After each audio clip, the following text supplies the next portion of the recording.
Now, we have a lot of questions for Ms. Maxwell with regards to what actually happened in Epstein's affairs, who was directly involved in the sex trafficking, money laundering, and influence peddling scheme that she and Jeffrey Epstein were involved in, how Donald Trump was involved, and whether or not he committed any crimes himself, as did his many associates who are named in the Department of Justice files.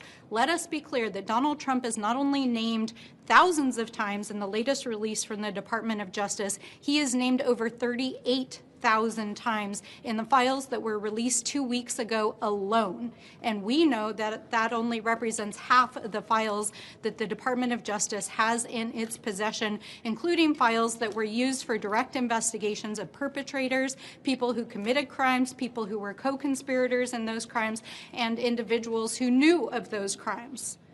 We know that there are multiple administration officials, including Howard Lutnick, Elon Musk, who served as the appointee for the DOJ efforts in the White House.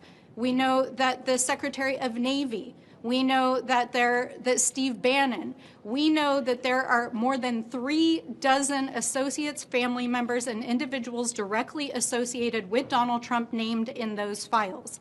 Now, there are now at least 9 or 10 other countries across the world that have opened investigations or forced their leaders to step down because of their mere association with Jeffrey Epstein.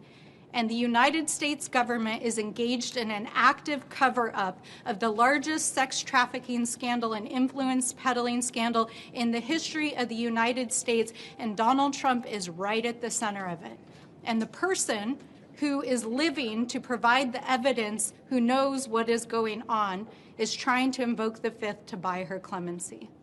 So let's be clear on what we saw here today.